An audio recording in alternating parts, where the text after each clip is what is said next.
Hello friends, हम फिर से एक बार हाजिर हैं एक नई रेसिपी के साथ। तो चलिए, ये बथुआ है। बथुआ कट कर कर रख लिए हैं, धोकर अच्छे से इसको चून बीछ कर और कट कर कर रख लिए हैं। और ये है सरसों का साग, इसको भी चून कर अच्छे से डंठल वगैरह तोड़ कर और धोकर ले आए हैं। इसको भी कट करेंगे इस तरह से, ज़्यादा बारीक नहीं और ज़्यादा मोटा नहीं, इस तरह से कट करेंगे और दोनों को एक साथ में ही मिलाते जाएंगे। मेरा चॉपिंग बोर्ड थोड़ा छोटा है, लेकिन इसलिए इधर उधर बिखर जा रहा है, पर स्लेब सरफेस मेरा जो है वो एकदम साफ़ सुथरा रहता है। तो सरसों और बथुआ का साग हम आपको बनाना बताएंगे आज। तो आप हमारे किचन बीभा किचन में बने रहिए और नई नई रेसिपी के लिए लाइक और सब्सक्राइब भी करना ना भूलें, वो भी करते रहिए। तो अब सरसों और बथुआ में नया क्या है? तो नया ये है कि सभी अपने अपने किचन का स्वाद फ्लेवर अलग होता है, सबके मसाले अलग होते हैं, बनाने के तरीके अलग होते हैं। और अभी सर्दी के सीज़न में तो इतने अच्छे अच्छे साग मिलते हैं ना, मेथी है, बथुआ है, पालक है, सरसों है।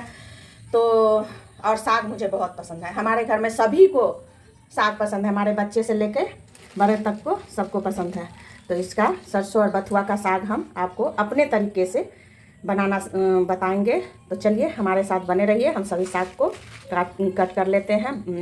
बथुआ तो कट चुका है और सरसों भी एक बार काट के रख लिए हैं इसी में। इसको दोनों को मिलाकर एक साथ हम बनाएंगे। तो बीभा किचन में बने रहिए। तो चलिए, सर्दी तो बहुत हो गया है हमको, पर सरसों और बथुआ का साग तो बनाना है। तो हम फाइनली ये अदरक 1 इंच का चॉप कर लिए हैं बारीक बारीक, और ये 8 से 10 लहसुन की कलियाँ। लहसुन थोड़ा अधिक दीजिएगा, मतलब सर्दी के सीज़न में लहसुन ऐसे भी खाना चाहिए, आयुर्वेद में कहता है। एक कच्चा लहसुन सुबह पानी के साथ निगलिए, जोड़ों का दर्द से राहत होगा और सर्दी खांसी से भी। और ये है मिर्ची आप अपने स्वाद के अनुसार ले लीजिएगा। मेरा तीखा नहीं था, 4-5 मिर्ची सबको बारीक बारीक कट कर लिए हैं। इधर हमारा कुछ नुस्खा भी चलते रहता है हमारे किचन में, आपको दादी नानी के नुस्खे भी दिखते रहेंगे। ये हल्दी पानी है जो हम इसको पी रहे हैं, अभी बनाए हैं सबके लिए। तो कच्ची हल्दी अभी मार्केट में बहुत आती है, तो आप भी मतलब 1 गिलास पानी को जलाकर आधा कर दीजिएगा और 1 इंच का हल्दी का टुकड़ा धोकर उसमें घिस कर और सुबह सुबह खाली पेट ये हल्दी पानी पीजिए। वेट लॉस के लिए भी है और सर्दी खांसी के लिए भी रामबाण इलाज है ये। अभी तो हम ही को हुआ है तो इसलिए हम पी रहे हैं। तो गैस पर एक कढ़ाई रख दिए हैं और इसमें डालेंगे तेल। तो तेल हमारा धुआं आने तक गर्म हो गया है। तब अब हम इसमें लहसुन जो कट कर कर रखे थे उसको डालेंगे। पूरा लहसुन हम डाल दिए, उसको थोड़ा सा जलने देंगे। और ये हींग है, हींग साग में ज़रूर थोड़ा सा डालिएगा। इसको जलाना ज़्यादा नहीं है, इसलिए हम बाद में डाले हैं, क्योंकि बहुत को ना गैस होता है साग से, तो वो नहीं होगा। तो जब हमारा लहसुन थोड़ा जल जाएगा तब हम इसमें मिर्ची जो कट कर कर रखे हैं वो डालेंगे। और वहीं पर हम अदरक 1 इंच का जो टुकड़ा किए हैं बारीक बारीक उसको डाल देंगे हैं। सबको भूनने के बाद अब हम साग डालेंगे। ये सरसों और बथुआ का साग काट कर हम रख लिए थे अच्छे से, अब इसको डालेंगे। पहले इसको एक बार चला देंगे और सारा साग हम इसमें डाल देंगे। देखिए ये कढ़ाई पूरा भर गया है, पर ये भरा नहीं है। देखिएगा आप जब बनने लगेगा तो बहुत कम थोड़ा हो जाए, क्योंकि साग पानी छोड़ता है। और अब हम इसमें नमक डालेंगे। नमक आप अपने स्वाद के अनुसार डालिएगा और थोड़ा कम ही डालिएगा, क्योंकि ये भरा रहता है तो लगता है साग ज़्यादा है, पर ये ज़्यादा नहीं रहता है, गल के बहुत थोड़ा हो जाता है। तो नमक उस हिसाब से ही डालिएगा।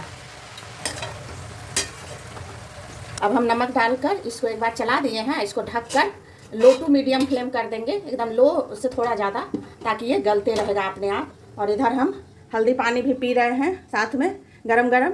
गले की खराश और सर्दी के लिए हमारे किचन में ना दादी नानी के नुस्खे भी आपको मिलते रहेंगे कभी कभी। तो देखिए ये हल्दी पानी आप लोग भी सुबह सुबह पीजिए, वेट लॉस के लिए भी है और सर्दी खांसी के लिए रामबाण इलाज है। और जिनके हाथ पैर में झुनझुनी होती है ना रात में सोए सोए, उनके लिए भी ये बहुत अच्छा है। ये लीवर को डिटॉक्स करता है, इसलिए हल्दी पानी बनाकर सुबह सर्दी में कच्चे हल्दी को घिस दीजिए पानी में और आधा जला दीजिए 1 गिलास पानी को, और उतना ही पीजिए। सभी पीजिए, बच्चे को भी दे सकते हैं, 5 साल से बड़े बच्चे को। तो इसको हम देखिए कितना गल गया, ये पूरा भरा भरा लग रहा था, अब ये गल गया और भी गलेगा, ये अभी और गलेगा। और इस तरह से ये पूरा देखिए कितना पानी छोड़ दिया है इसमें।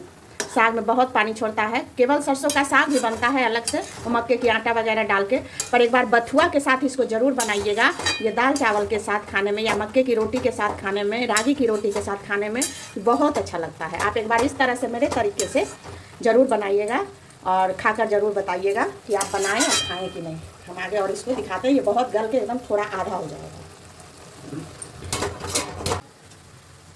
तो देखिए इस तरह से बीच बीच में चलाते हुए हम अपना साग अब बना लिए हैं।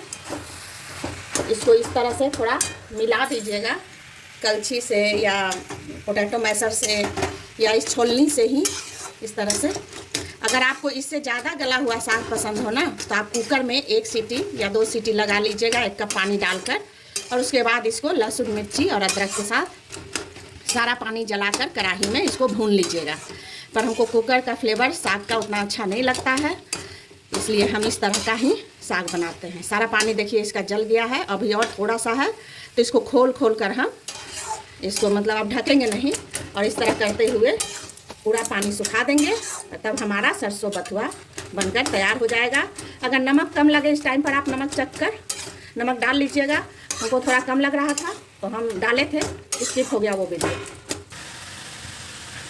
तो देखिए अब इसका सारा पानी जल गया है। विभा किचन में बने रहिएगा इसी तरह की नई नई रेसिपी के साथ, और लाइक सब्सक्राइब जरूर कीजिएगा। व्यूअर्स तो हमारे बढ़ गए हैं, हम नए हैं, लेकिन लाइक और सब्सक्राइब नहीं, लाइक नहीं करते हैं, कमेंट नहीं करते हैं। आप लोग please please please like subscribe जरूर कीजिए और कमेंट भी कीजिए। देखिए साग मार पूरा किचन एकदम गमागम कर रहा है सरसों और बथुआ के साग से।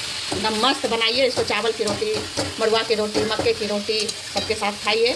तो चलिए फिर अगले वीडियो के साथ हम आप मिलेंगे। Bye bye.